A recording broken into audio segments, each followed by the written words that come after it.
This weather is absolutely insane. It's insane. That's all I can say about it. It is insane.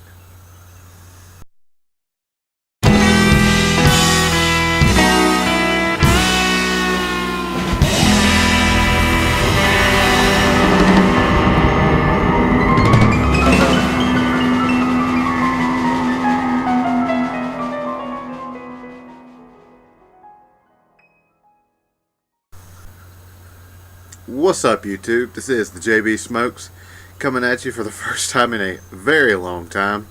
And as I said, this weather is insane. Yesterday I was wearing shorts.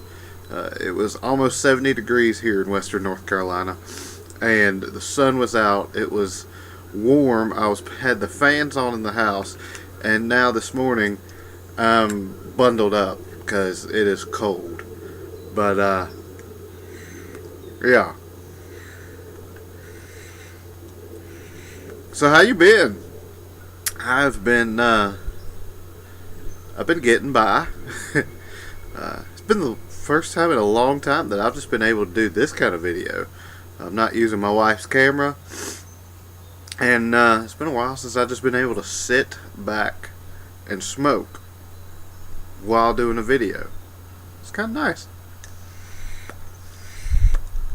As my pipe goes out, smoking the pipe that my wife got me for Christmas, the Chris Morgan Bones Bent Billiard.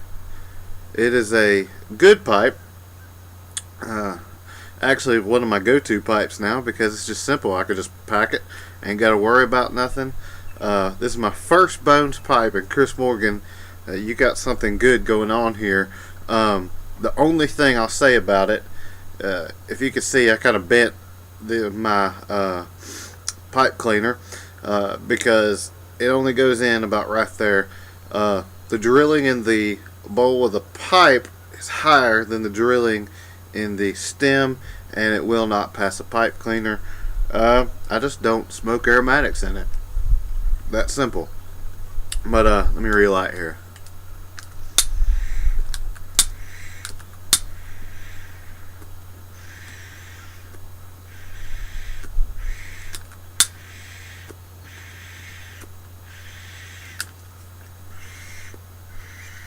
I'm toward the end of this bowl of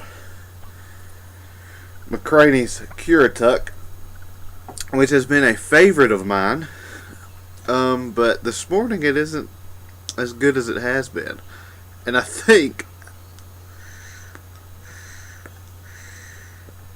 that's because I've made an observation.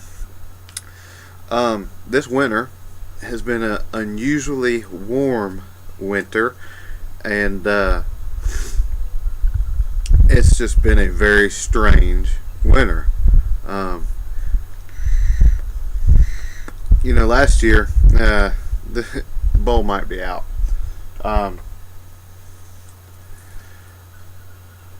Yep, gone. I'll say this: you can't see in there, but there's no moisture in the bottom of that bowl.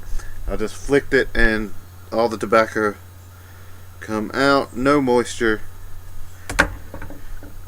McCraney's Currituck is a great blend, and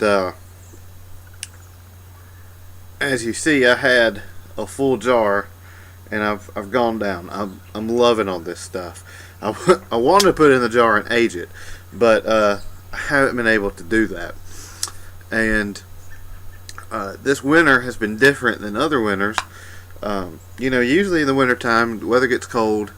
I tend to go for Latakia blends, and Englishes, and Orientals, and that type of thing. But I haven't done that this year. This year, in the autumn and the fall, I went on my English kick, and then now in the wintertime I've been going toward Virginia's and been smoking a lot of luxury Navy Flake, Pierce Stokeby, and Then I went down to McCraney's in Charlotte, North Carolina. Picked this up on behalf of Colin Kelly. I was going down there for an IKEA run to go pick up a chest of drawers for my wife for Christmas. Stopped by there, picked that up, and then that has been my go-to blend so far in the past month and a half since I got it. Well, since mid-December, honestly. It is a great blend of Virginias, sweet and yet is just right. But this morning, there's something that I noticed in it, and it's something that I'm just not into, and I didn't realize it until last week. I went to a tobacconist in Asheville and picked up just straight up McClellan 5100 Red Cake, and have been smoking the fire out of this as well since then. And this has overtaken this as my go-to blend lately. And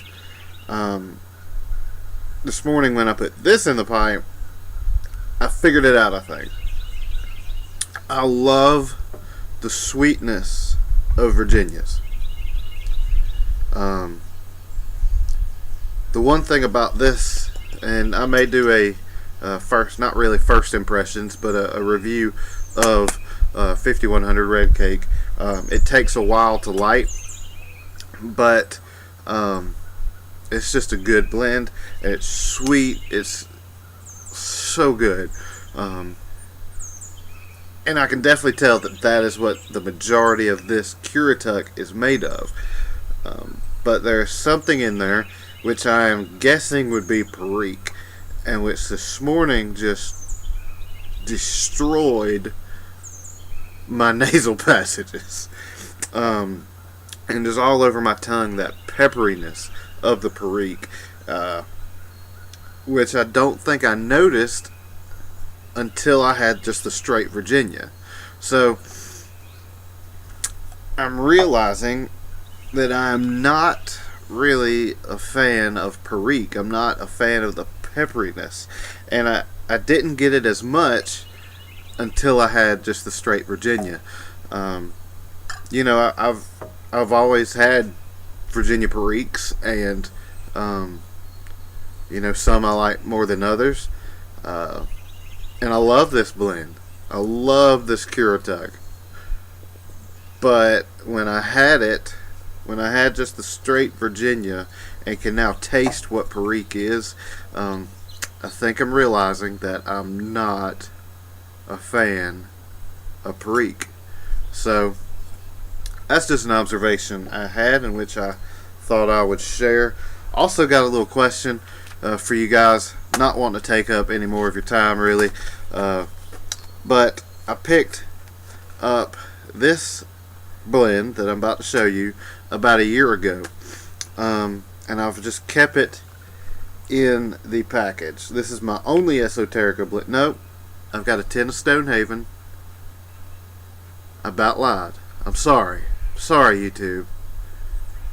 But I picked up this from a tobacconist. They had this. I picked it up right away, not even knowing if I'd like it. It's a matured Virginia, and of course Perique. But I've had it in this in the package, and just wanting to know from your guys' perspective. I've read on forums and that sort of thing that people tend to take it out of the package and put it in jarred up. But then, and I was planning on doing that today. But then again, I've left it in here. It's aging in here. I don't see any cracks. There's no, you know, it seems to be airtight. Do I want to stop the aging process to jar it so that it will age, or do I want to just leave it in here? just want some of your guys' input on that and what you do with the bags of Esoterica blends. Well, anyway, I'm glad you got to see me today. It's been a while since I've just been able to sit back and just make a video, and so this is kind of nice. And I'm going to load up another bowl and make some more videos, because there's a lot of contests out there. Nika Piper's got a contest. Derek Tant's got a contest. I just watched Briar Hokey. He's got a contest. Tons of contests out there. Tons of videos I got to make. So let's get going. Till next time, love you guys. God bless. Sweet smokes.